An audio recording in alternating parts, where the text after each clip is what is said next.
A todos ustedes, mis queridos hermanos y hermanas de EWTN y Radio Católica Mundial, un saludo muy afectuoso en el nombre de nuestro Señor.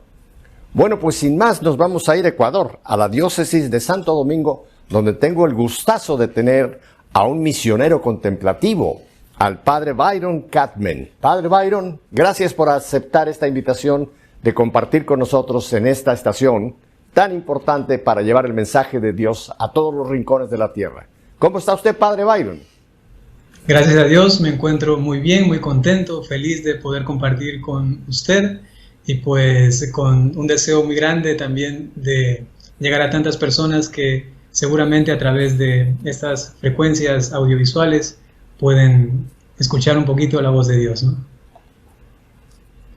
Padre Byron, usted está sentado en un sofá, no está usted sentado en un auto de carreras, ¿verdad?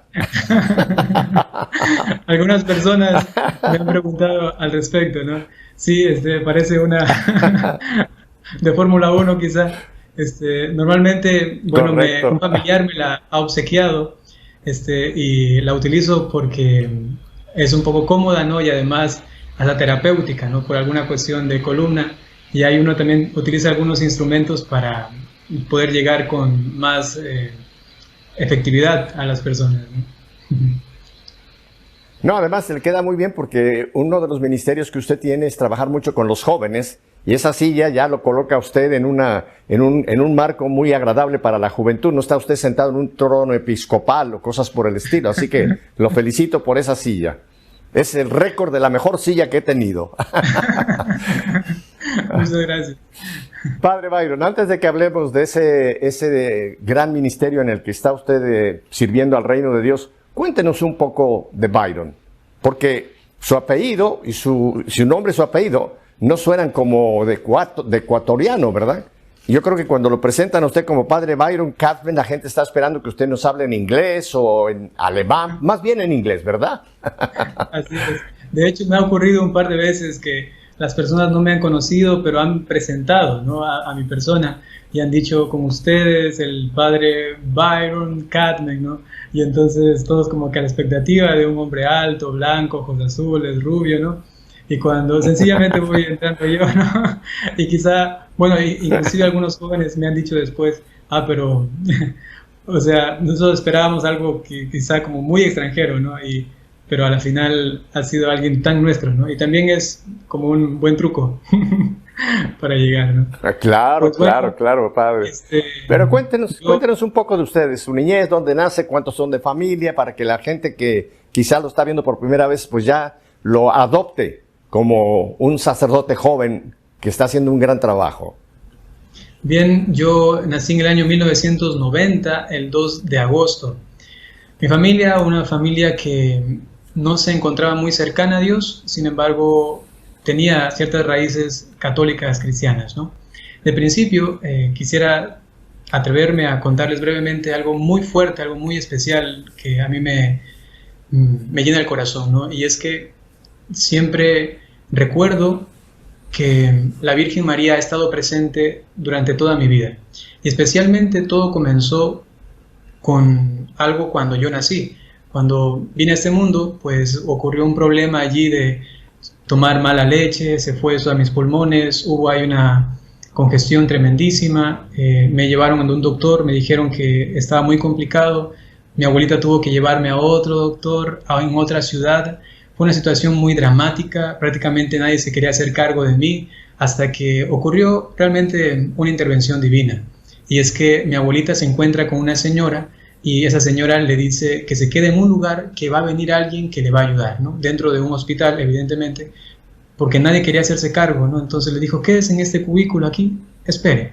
La señora se va y después de unos minutos llega un doctor preguntando, ¿y qué está haciendo aquí, señora? Y le dice, mire, a mi nieto está muy mal.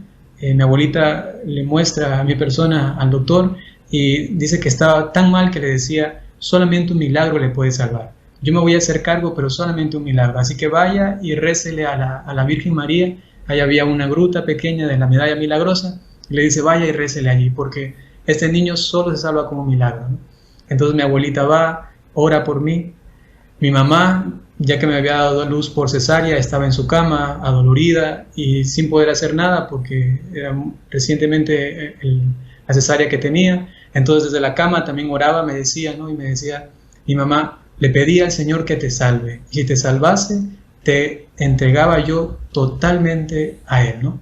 Y mi abuelita desde este hospital y la Santísima Virgen María evidentemente también orando por este niñito, ¿no?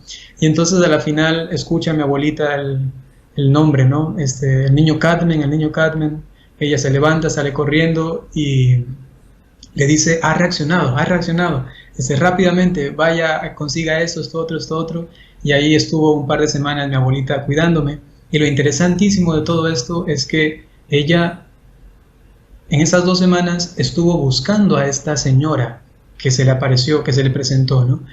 Que aparentemente era como una enfermera, ¿no? De blanco, y 2 semanas la buscó, 2 semanas preguntó de ella, decía cómo era físicamente y nadie la reconocía, nadie daba razón de ella, ¿no?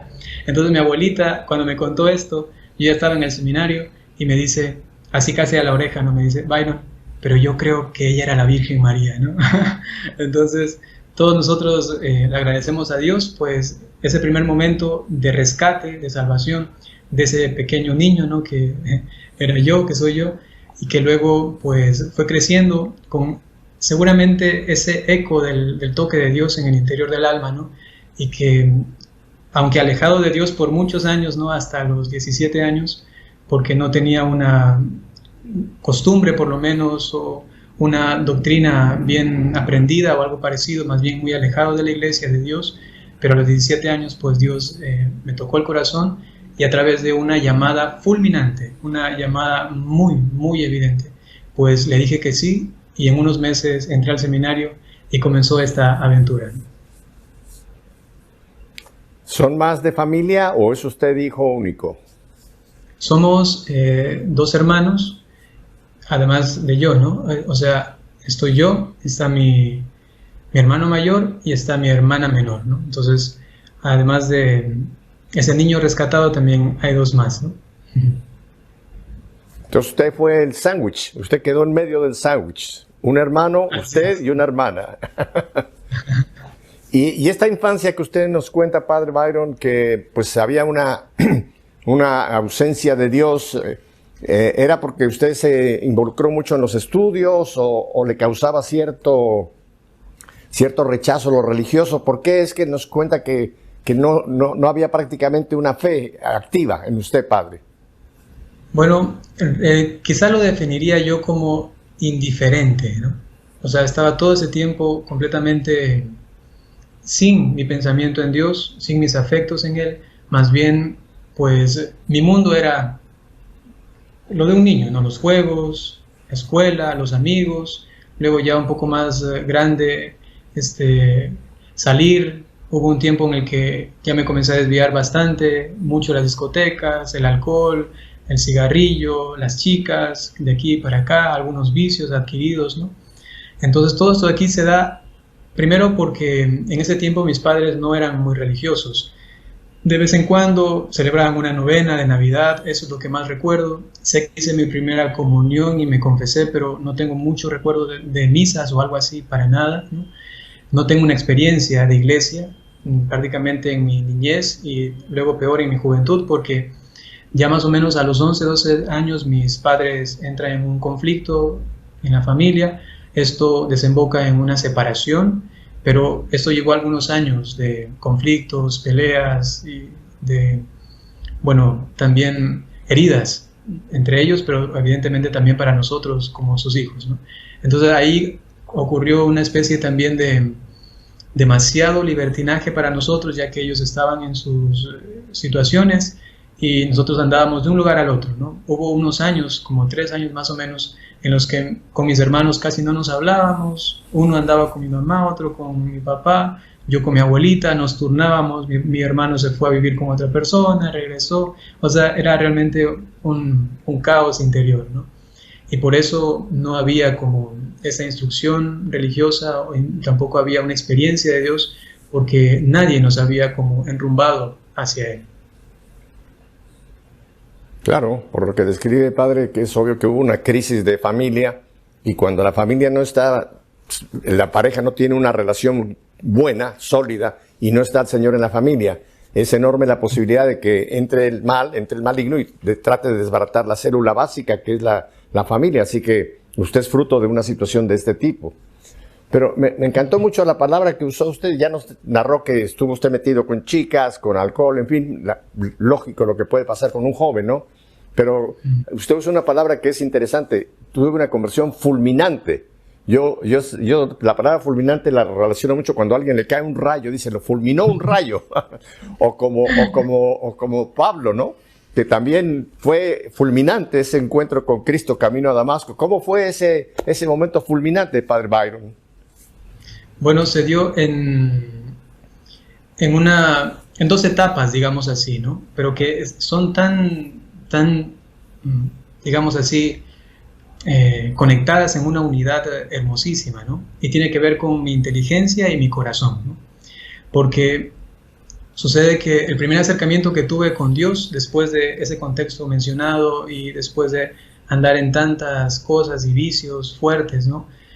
Ocurre que conozco a Dios a través de un retiro espiritual, me hablan de Jesucristo, me impacta la persona de Jesús y mi inteligencia es como seducida hacia Él, pero solamente, digamos, la razón. Yo lo pensaba y decía, pero qué razonable, inteligente y qué buenos frutos puedo sacar de eso que me propone este tal Jesucristo, ¿no? Hay que decir que yo antes no sabía absolutamente nada de Él. Me preguntaban quién era Dios, yo no sabía si responder, no sé, Mahoma, si es Buda, si es Yahvé, Jehová, ¿no? Me decían, pero dinos, ¿quién es? Y yo decía, no tengo idea, no sé quién es, ¿no? O sea, totalmente en cero, ¿no? En relación al conocimiento. Entonces, cuando yo descubro desde, digamos, una especie de virginidad religiosa en mi mente, ¿no? Totalmente en blanco, ¿no? Entonces toca la primera semilla religiosa de fe, de revelación divina, ¿no? A través de la palabra de Dios, ¿no? Llega a mi intelecto y digo, pero qué hermoso, qué bonito, qué perfecto. Y comienzo entonces a querer saber más de él, pero puramente racional. Era una especie de admiración hacia Jesucristo. Y un tiempo después, no mucho, ¿no? En esa misma búsqueda, entonces se da que yo descubro lo que es dos cosas importantísimas, dos personas, lo que es la Santísima Virgen María y segundo, la persona de Jesucristo, pero en la Eucaristía, en la misa. Cuando eso llega a mi intelecto, entonces mi corazón por fin comenzó a palpitar por eso que yo entendía, ¿no? Era como, por fin, entiendo que esto que capto racionalmente, tengo que amarlo. Y fue algo tan espontáneo, tan natural, ¿no? Que desde ese momento el amor de Dios, o sea, es como que se infló así fuertemente y ha permanecido como una especie de llama encendida, ¿no? Y es lo que para mí ha sido una conversión así tan fuerte que dejé absolutamente, así literalmente, todo lo que hacía y tenía en unos poquísimos meses, ¿no? Y de allí resulta, pues, que el Señor luego me llama a la vocación. Hay personas que dicen que el viaje de la mente al corazón puede ser un viaje muy largo o puede ser un viaje muy corto. Y en el caso de usted fue que se produjo ese encuentro entre la razón y la fe, o sea, ya la vivencia de Jesús.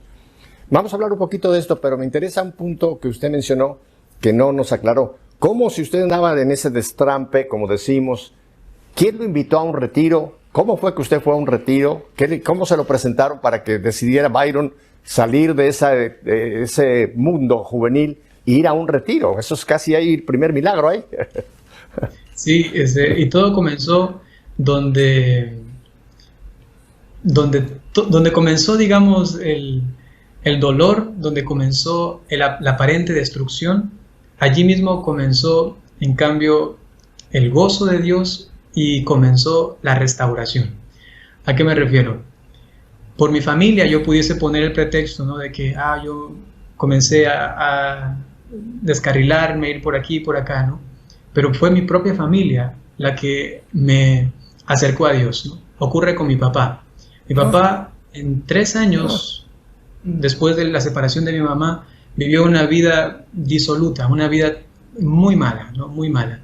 Y entonces andaba por aquí, por allá, siempre tomando, siempre una vida bohemia con cosas impronunciables, ¿no? Una cosa muy lamentable que yo como hijo tenía que a veces ir a recogerlo, casi que como un trapo viejo, ¿no? Traerlo casi arrastrando.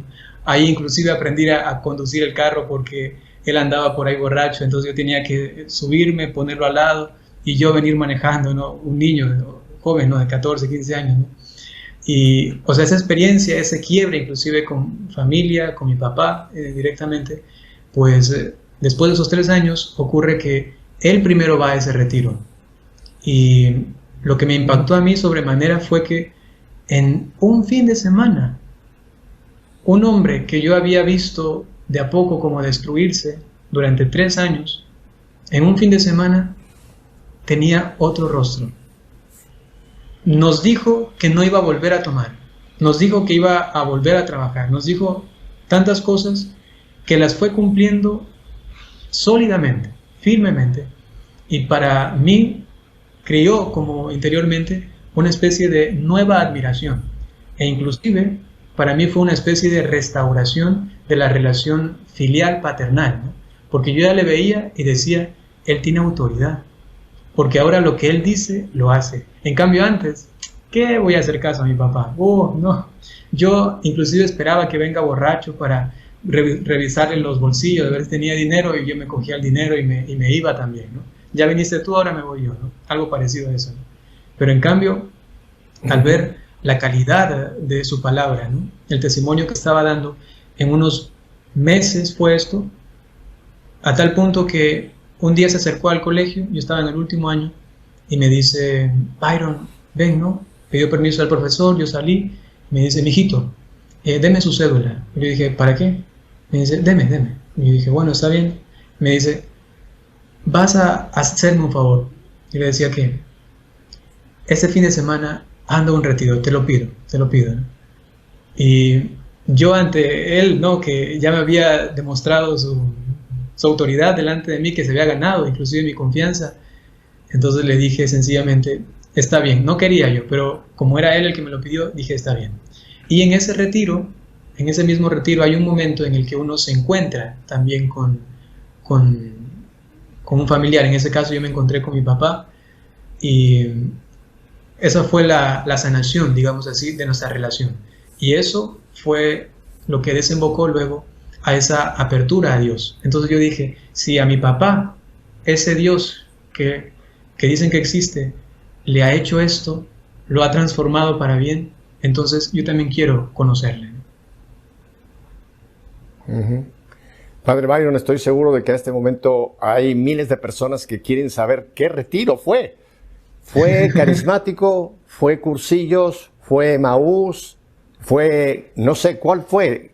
¿Cuál fue la dinámica del retiro? ¿Cómo se llama ese retiro? Porque hay gente que quiere apuntarlo ya para ir y llevar a otros. Sí, en ese retiro y la espiritualidad de este movimiento, ¿no? Es un movimiento parroquial.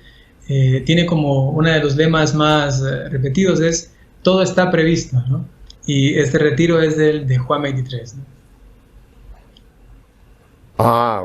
Ok. Ya abrió usted ahora sí un regalo para muchas gentes que van a estar muy interesadas en conocer más de ese retiro, porque si lo hizo con su padre, con la descripción que usted nos dio, padre, y después con usted, quiere decir que Dios obra fuerte en muchas maneras, pero estamos hablando de Juan 23. Así que muy bien, padre. Así que se empieza a reconstruir la vida, se empieza a reconstruir la relación con papá Dios. Y ahora, ¿en qué momento es que usted, qué estudiaba usted? ¿En qué enfoque estaba usted pedagógicamente, padre? ¿A dónde quería usted llegar? ¿Quería ser médico, ingeniero, bombero, piloto o qué? Bueno, tenía 2 propuestas, ¿no? De parte de mi papá, y también yo las aceptaba, pero no estaba como totalmente seguro, ¿no? Pero sí me parecían 2 viables. La una era entrar a la policía para ser suboficial, porque a mi papá le ha gustado mucho ese ambiente, ¿no? Y la otra era algo de ingeniería en sistemas o programación, de diseño gráfico, algo de cuestiones tecnológicas, ¿no? Entonces, para las dos cosas, digamos que yo tenía las capacidades, las aptitudes para llevar a cabo, ¿no? Entonces, me acuerdo que ya estábamos para finalizar el colegio y él ya me propuso esto. A la final yo le dije, está bien, me inclino un poco por la policía, ¿no? Entonces mi papá estuvo ya buscando los recursos económicos, sacando un préstamo y todo para entonces dar el abono en la universidad, porque en ese tiempo aquí en Ecuador uno podía entrar directamente a un curso para ser suboficial, ¿no? No solamente policía, sino que ya llegaba, como él decía, ¿no? Si tú vas a entrar a esto, vas enseguida a ir a mandar, me decía, ¿no? Entonces, para que ya tengas un buen puesto, ¿no? Entonces, todo ya lo tenía organizado, todo estaba con planificado. A mí me gustaba mucho la tecnología y me decía mi papá, si vas a la policía, nosotros tenemos ahí amigos y enseguida te van a mandar al departamento justamente de comunicaciones y esto, ¿no? Entonces dije, bueno, me parece todo muy bien, excelente. Y yo era muy bueno en programación, diseño gráfico y cuestiones de computadoras, de software y de hardware, ¿no? Entonces me recuerdo que los últimos exámenes que di para ya terminar el bachillerato, en esas 3 materias me exoneraron, ¿no? Me dijeron, usted no es necesario que las dé, ¿no? Porque era muy bueno, pero solamente en eso, en lo que a mí me gustaba. En cambio, en otras materias yo era muy, pero muy, como decimos aquí en Ecuador, muy vago, ¿no? Muy dejado. Entonces yo no hacía deberes, pasaba mucho tiempo copiando, en los exámenes solo así por copias de acá y con papelitos o por aquí escritos, ¿no? Eso no le aconsejo a nadie, evidentemente, ¿no? Me arrepiento de eso porque he malgastado el tiempo para aprender, ¿no? Y sin embargo, para eso que me ha gustado, siempre he encontrado pasión. Para lo que me ha gustado, ahí sí me he entregado, ¿no? Entonces, en esas materias exonerado y en la última que tenía, voy a contar aquí también un pecado públicamente, en la última que tenía, yo sabía que no podía pasarla, sabía que no podía. Entonces, yo di un dinero al profesor y pagué a otra persona para que me haga una monografía y presentar como el último trabajo del año, ¿no? Sí, eso está mal. Entonces lo hice y entonces mi futuro como mi perspectiva de trabajo, de profesión, iba por allí, ¿no? Sin embargo, pues el Señor luego quiso que este conocimiento, esta pasión que había nacido en mí por el contexto, he nacido en 1990, nací con el trompo, con la bolicha, con la pelota, digamos así, en la mano izquierda, en el pie izquierdo, pero en la mano derecha, en cambio, con el teléfono celular, con el mouse de la computadora. Entonces era como esa transición, ¿no? Y podía como manejar esas dos cositas y cuando Dios me llama, pues me dice, bueno, parece que te necesito y también puedes aplicar lo que has conocido antes por medio de la evangelización. Muy joven, 32 años. Es usted un sacerdote, como llamamos, Millennium. Pertenece al grupo Millennium. Padre, antes de que entremos allá a la vocación propiamente, yo quisiera volver un poquito a la familia. Y su madre, su mamá, ¿cómo reacciona cuando usted tiene ese cambio a través del retiro? Bueno, ya había visto al papá, pero ¿cómo fue la reacción de mamá viendo a su esposo y a su hijo cambiados? Ya, en el caso de mi mamá también hubo una especie de proceso, ¿no? Porque ella también permanecía, yo creo que siempre ha creído en Dios, evidentemente, ¿no? Pero como alejada de lo que es la iglesia. Entonces cuando mi papá hace el retiro, también mi hermana hace el retiro, yo hago el retiro, entonces comienzo a insistirle a ella, vamos para que también lo haga usted, vamos para que lo haga, ¿no? Y entonces una vez que ella sí lo hace, accede a esto, ella entiende, entonces capta lo que a nosotros nos ha pasado, ¿no? Entonces ella desde ese momento también comienza a buscar de Dios la Eucaristía, la confesión y vivir una vida así entregada al Señor, ¿no? Y algo que a mí me ha llamado muchísimo la atención durante todos estos años, ¿no? Es, ya que ella es profesora y actualmente es rectora de una institución, una unidad educativa, entonces ella siempre ha intentado infundir la fe en los niños. Eso a mí me ha quedado tan claro cuando yo a veces la voy a visitar, entonces todos los niños dicen, ah, ese es su hijo sacerdote, ¿no? O sea, ella le habla a todos de su hijo que es sacerdote, ¿no? Y lo menciono por lo siguiente. Ella estaba muy renuente, o sea, muy como inclusive triste, sufrida, dolida, ¿no? De que un hijo suyo se entregue tanto a Dios y que ya estaba como quizá mirando ella de que este se está como yendo demasiado, y a la final cuando ya decidió entrar al seminario, ella durante un año entero, cada vez que le iba a visitar me decía, quédate, regresa, ¿no? Vuelve a la casa, ¿no? Y entonces ese retiro le ayudó entonces a comprender todo esto, y luego lo que ella de alguna manera intentaba como frenar un poquito, luego se convirtió en el motivo de quizá de su mayor orgullo, ¿no? Porque ahora todo el mundo le dice, yo tengo un hijo que es sacerdote, ¿no? Pero así con un orgullo y con mucha alegría. Qué bueno, padre, qué bueno. Y del hermano mayor, de los tres, ¿el mayor también tuvo algún cambio o todavía no le llega a su momento? Sí, él también. O sea, fue para toda la familia prácticamente, ¿no? Mi hermano mayor también hizo un retiro. Ahora no recuerdo si fue el mismo de Juan 23 o si es que hizo un retiro el de Lazos de Amor Mariano. Ahora no estoy muy seguro, ¿no? Y entonces, cuando él regresa, lo que sí tengo muy claro es que cuando él regresa del retiro, él estaba profundamente tocado y con un sentimiento como de arrepentimiento muy grande, ¿no? Muy grande, pero le llevó como a una experiencia como de anonadamiento muy profunda, ¿no? A tal punto de que él decía, yo no merezco, ¿no?, el amor de Dios. O sea, he sido muy malo, no lo merezco, ¿no? Entonces su proceso, digamos así, de acercamiento a Dios fue desde esa profunda experiencia de nada, ¿no?, hasta luego ir como equilibrándose y entendiendo de que Dios es misericordioso, ¿no? Es que quizá no había experimentado tampoco en la familia, en la casa, lo que es la misericordia, ¿no? Cómo levanta, ¿no?, cómo sana. Y entonces con Dios lo fue experimentando. Y lo que a él le ocurrió, que para mí ha sido lo más providencial, es que en ese proceso él encuentra a una chica, con ella se casa, tiene hijos, y yo he visto la conversión de mi hijo, iba a decir, de mi hermano, manifiesta justamente en sus hijos, ¿no? O sea, es que yo lo conocía cuando estaba conmigo de pequeños, ¿no? Cuando peleábamos, su carácter, cómo era así fuerte y todo, ¿no? Pero cuando comenzó a tener hijos, porque actualmente ya tiene 4, ¿no? Entonces, era como también la mano de Dios que le iba tocando interiormente para palpar eso que él un día como que sintió, ¿no?, que no era digno, pero luego al tener hijos, pues la misericordia, la compasión, el ver la ternura de Dios también en esos hijos, para él ha sido también un toque muy grande para acercarse a Dios, ¿no?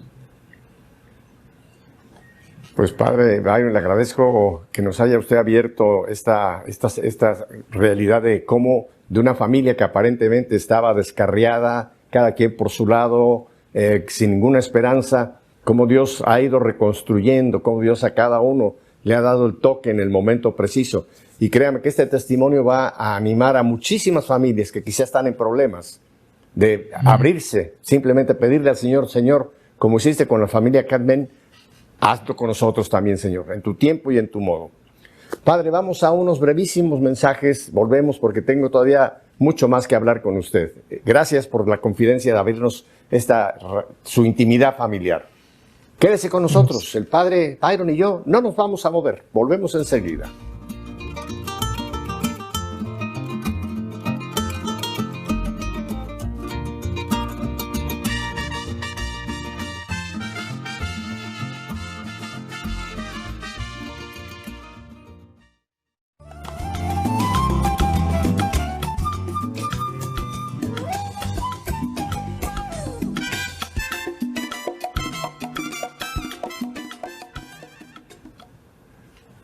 Padre Byron, ahora me gustaría, antes de que lo interrogue yo sobre su apostolado, ¿cómo fue que usted oyó, pues, cómo fue que de esa mente bajó al corazón? ¿Cómo sintió usted que el Señor le decía, Byron, te quiero sacerdote?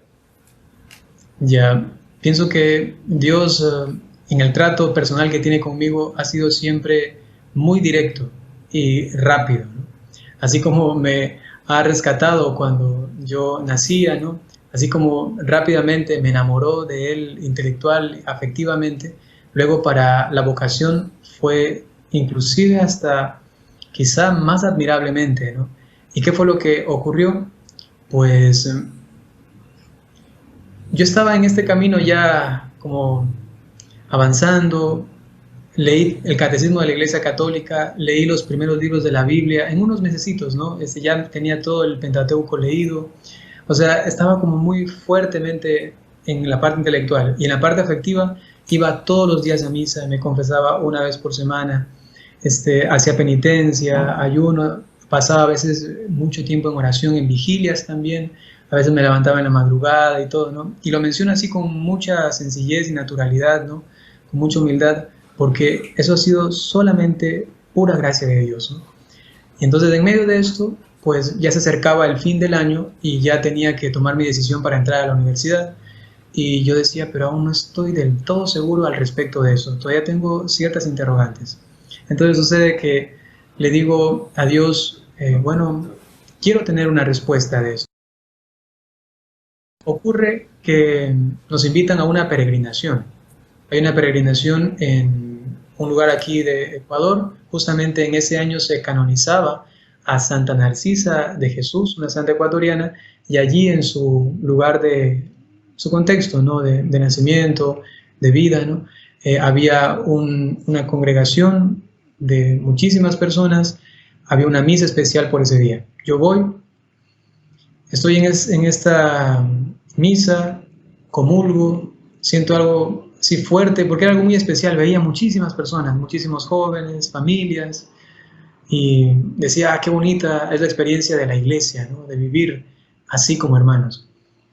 Regreso a mi casa, me duermo, al otro día me despierto y tenía la absoluta certeza de que Dios me llamaba al sacerdocio, pero sin una pizca de duda, digamos así.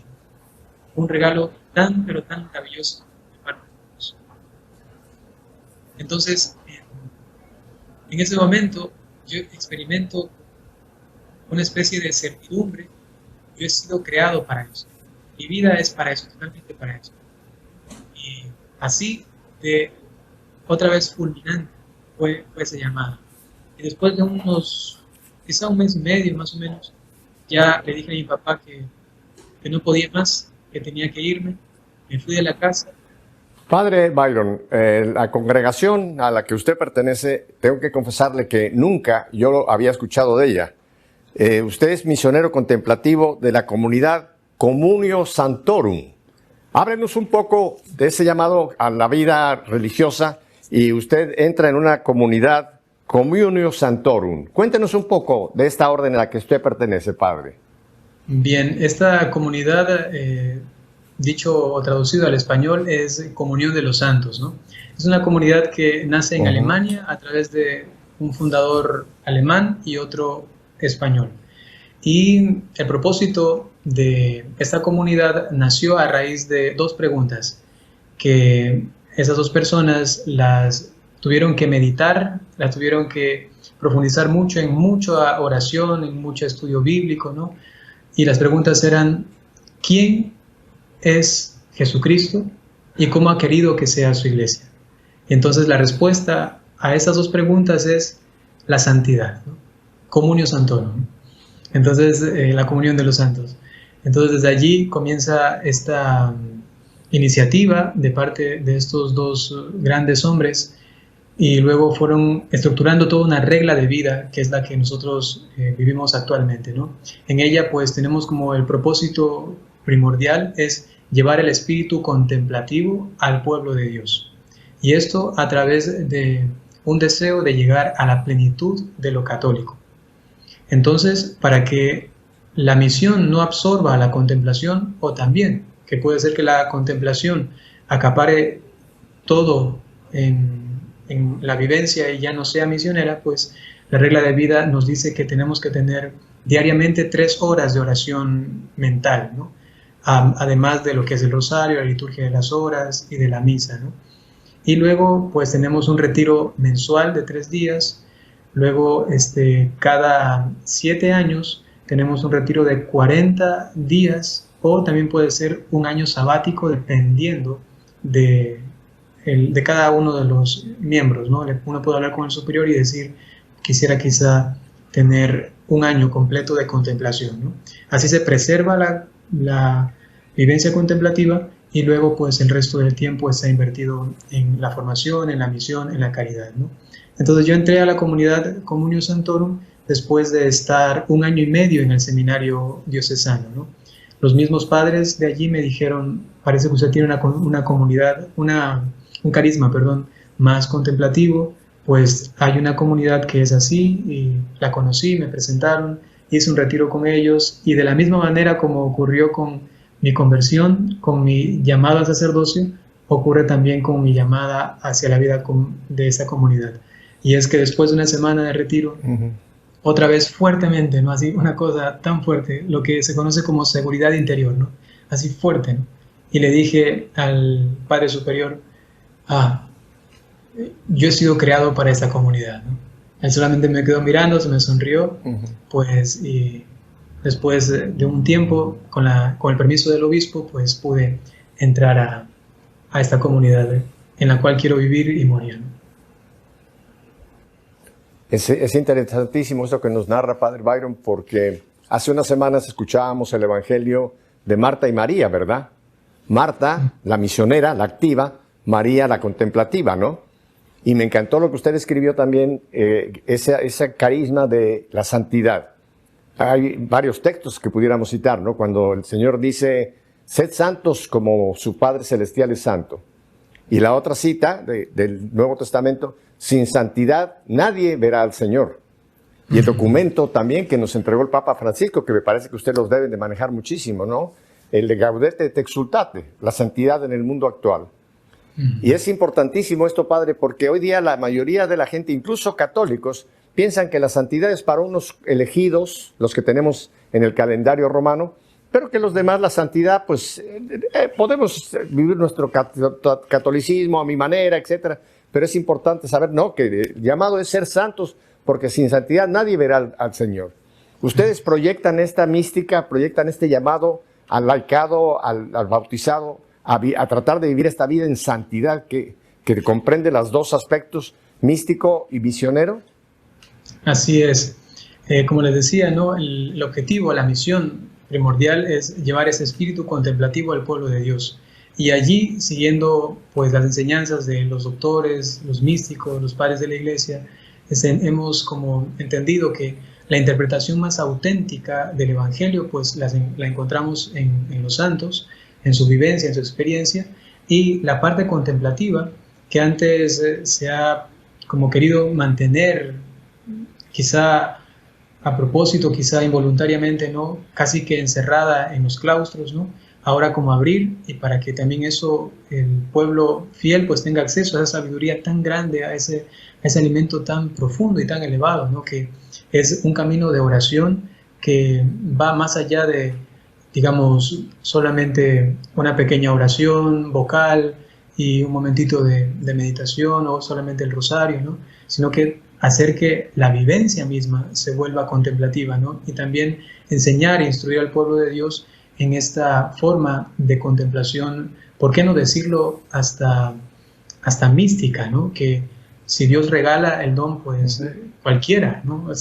La que cocina o el que vende pan o el zapatero, ¿no? Cualquiera que se entregue de corazón, como decía Santa Catalina de Siena, con el deseo infinito de alcanzarlo, ¿no?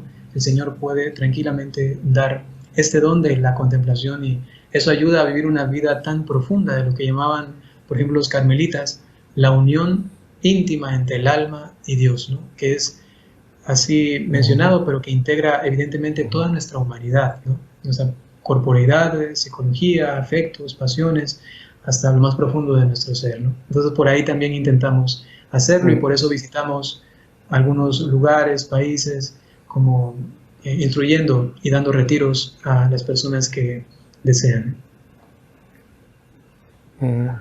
Y aparte de estos retiros vivenciales, que supongo que por la pandemia estuvieron un poco limitados, tengo entendido, padre, y ya lo tengo bien localizado a usted, que usted está trabajando muchísimo en las redes sociales, que es hoy día el nuevo areópago para encontrar sobre todo a ese segmento de la juventud, de hasta los 40, de los 15 a los 40, que no los vemos por las iglesias, ¿no? La juventud, los milenios como usted, padre. Entonces, cuéntenos de ese trabajo tan importante que hace usted a través de las redes sociales, padre Byron. Bien, para mí ha sido un regalo muy, muy grande de Dios que a través de mi superior se ha podido llevar a cabo, ¿no? Es un proyecto que comenzó hace 3 años en el cual he buscado la manera para responder preguntas que las personas realmente se hacen, ¿no? Porque como decía el Papa Francisco, cuando nos aconsejaba al respecto de la elaboración de la homilía, decía, por favor, no respondan preguntas que nadie se hace, decía, ¿no? Porque eso no va a llegar a nadie, ¿no? Entonces, también como en ese sentido, como nuestra comunidad es misionera y contemplativa, al ir a cada uno de esos lugares, yo veía como ciertos patrones y decía, a todos les inquieta esto, a todos les llama la atención eso. Entonces dije, ¿cómo puedo llegar a esos todos, ¿no? Desde mi pobre persona, ¿no? Entonces dije, ya que yo sé de tecnología, sé de redes sociales aquí, bueno, voy a adentrarme un poquito en eso, ¿no? Comencé a estudiar primero, fueron más o menos 3 años en los que primero estuve mirando, que me decían, ya comience, y yo no. Y solo como sacerdote, pues dije, ya, creo que voy a comenzar, ¿no? Y básicamente era dar respuesta a lo que las personas se preguntaban, pero una respuesta que nazca justamente desde la contemplación, que nazca desde una experiencia orante, ¿no? Y que involucre no solamente a mi persona, sino a la comunidad, que involucre a la iglesia, al magisterio, que involucre sencillamente lo que Dios realmente quiere responder a esas personas, ¿no? Y desde allí pues se formó un primer canal, un primer proyecto que se llama Un Padrecito, que es un poquito más para personas de quizá 35 años en adelante, ¿no? Todavía no muy juvenil, yo me daba cuenta por las estadísticas, ¿no? Pero entonces dije, pero ¿y ahora cómo llego a ese otro segmento de personas más jóvenes? Entonces, después casi de 2 años de tener ese primer proyecto, viene la idea de un sacerdote millennial, en cambio. Yo decía, eso creo que puede pegar bastante, porque millennial es justamente lo que le mencionaba al principio, una transición entre esos 2 mundos prácticamente, ¿no? De lo más tradicional a lo más tecnológico, ¿no? Entonces dije, me parece un buen nombre, ¿no? Lo puse y comencé a crear contenido un poco más juvenil, ¿no? Con expresiones, con formas de ser, con espontaneidad y así. Y gracias a Dios, según las estadísticas, ahora ven muchos jóvenes, ¿no? Y para mí es un gusto muy grande porque se puede llegar con un mensaje, realmente lo intento hacer así, que Dios dé la gracia, ¿no? Que sea profundo, ¿no? Pero en medio de una conversación tranquila, en medio de reaccionar a un video de algún artista o de alguien que dijo esto o de acá, así ellos se sienten muy como a la par de uno, ¿no? Se sienten pues como muy a gusto y aprenden a ver también un rostro juvenil de la iglesia, ¿no? Padre Byron, uno de los, yo le llamo uno de los demonios que está atacando a la humanidad, pero más concretamente a la juventud, es la ideología de género. Esta corriente que, unida a otro que ya nos había avisado el Papa Benedicto antes de ser Papa, pero después lo mencionó, del relativismo, ¿no? Que todo es relativo. Ya no hay valores fijos, ya no hay valores morales, sino todo es relativo. Y como todo es relativo y la ideología de género se mete ahí, creo que confunde mucho a los jóvenes e incluso los puede llevar a realmente entrar en situaciones muy complicadas. Cuéntenos cómo trabaja usted con esta corriente maligna que tanto ataca a la juventud, Padre Byron. Exactamente desde mi experiencia personal, según lo que ahora les he comentado, ¿no? Todo comenzó aquí y luego vino acá, ¿no? Entonces, luego me encontré con un texto de Orígenes que, interpretando el pasaje del profeta Jonás cuando va a Nínive, ¿no? Entonces dice el texto que el rey fue el primero en hacer penitencia y luego los súbditos hasta los animales, ¿no? Entonces decía Orígenes que, según su interpretación del texto, nuestro rey es la razón. Y cuando la razón, nuestro rey, está conquistado por Dios, entonces los súbditos, ¿no?, que viene a ser la voluntad, los afectos, los sentimientos, el pensamiento, todo tiende a lo que ordena el rey, ¿no?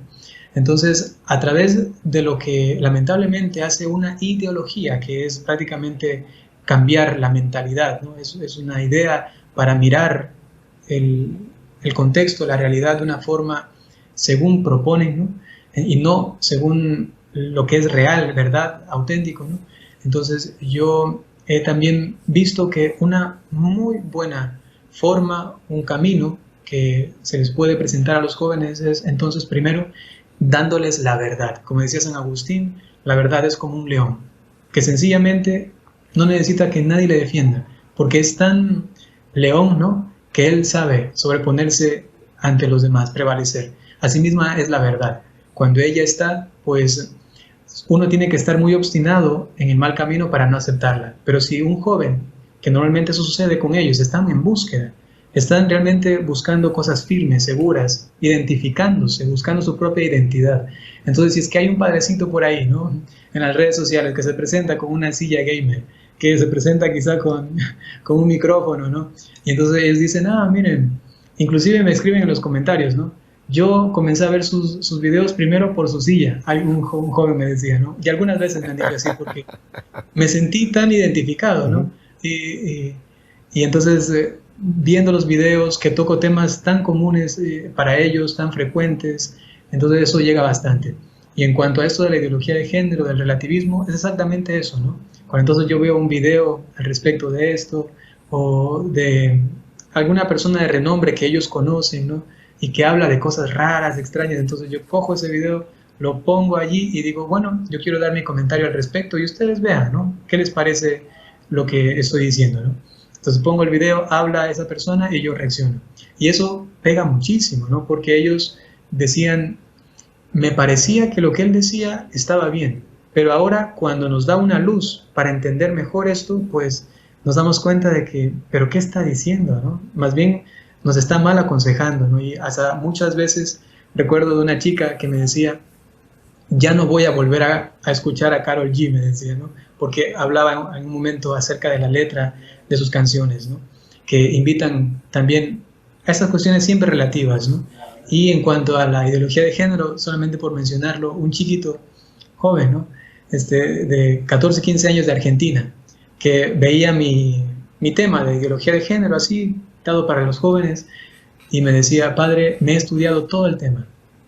Mañana tengo justamente una exposición, lo voy a dar y espero que me vaya muy bien. Y luego de dar la exposición, luego me escribió, me mandó un mensaje de audio también y me decía, me sentí tan contento, porque mis compañeros y hasta mi profesor estaba negativo con ese tema que yo iba a dar, porque iba a hablar en contra de la ideología de género, y cuando me hacían preguntas, les respondía así según lo que usted había dicho en el video, a todos les respondí, se quedaron calladitos y al final todos me aplaudieron, ¿no?